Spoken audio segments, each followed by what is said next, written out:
In this next section, we'll be taking the dilator to the next layer deep, or the second layer. It's going to be important that you understand your anatomy so that you know how to angle the dilator to access your pelvic floor muscles. If we take a look here, we can see that in the second layer, the pelvic floor muscles are more to the side.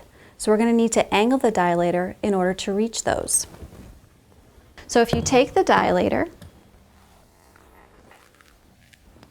and you're inserting the dilator, you want to make sure that you can angle the dilator to one side to be able to get to those muscles over to the side of the pelvic floor.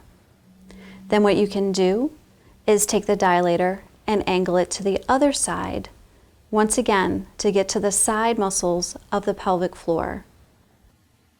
First, angle the dilator towards your right hip and see if you can find any areas of tension, pain, stretch, or burning.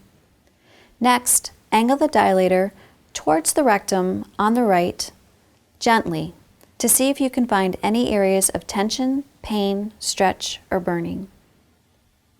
Then, angle the dilator towards the rectum on the left side, gently, to see if you can find any areas of tension, pain, stretch, or burning. Finally, angle the dilator towards your left hip and see if you can find any areas of tension, pain, stretch, or burning. When you find an area of tension, then do a trigger point release as previous. Keep pressure on that spot for 60 to 90 seconds until the pain or discomfort subsides. If the pain worsens, then come off of that spot. If you find an area that does not subside with your dilator work, it is strongly recommended that you locate a women's health specialist in your area to assist with a more specific program for your needs. If a simple stretch trigger point release for 60 to 90 seconds is not working well for completely relaxing your muscles, then you can try a technique called contract relax. When you have identified a tight spot that is not relaxing, then try this. Mildly stretch the muscles, then gently contract your pelvic floor muscles for 3 to 5 seconds without letting the dilator move. Then, when you relax and push a little further into the stretch. Repeat for 3 to 5 repetitions. You can now begin to use your vaginal canal map to mark down the areas of pain, and this can help to show you how you are progressing over time. I will show you now how you can use your vaginal canal map.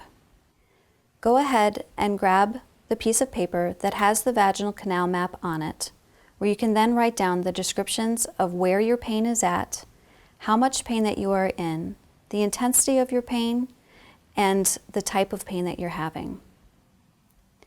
As you can see on the map in front of you, as an illustration, we see the date and the time so that you can show your progression over time. On the next line down, it shows location of pain and intensity. For the first spot, it was at 7 o'clock in the first layer, with 3 out of 10 pain, described as a stretching discomfort.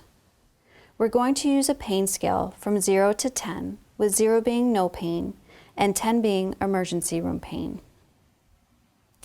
Underneath that section is a comment section.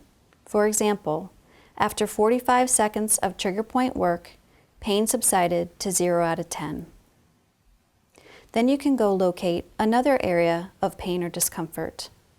On the example here, we show that the location of pain was at 11 o'clock in the second layer of the pelvic floor, described as 7 out of 10 sharp pain. The comments are pain worsened after 10 seconds, needed to stop pressure on this spot today. Utilize this map each time that you use the dilators so that you can see your own progression over time. Be sure to mark down your findings on your vaginal canal map to mark progress. Do a scan of your own pelvic floor where you feel the pressure, angle it, tracking it on paper, etc. This pelvic floor scanning and mapping is a very integral part in retraining the brain and allowing the brain to perceive the pelvic floor muscles in a more normalized way. Once this happens, there will be many less red flag signals sent to the brain, helping to minimize your pain.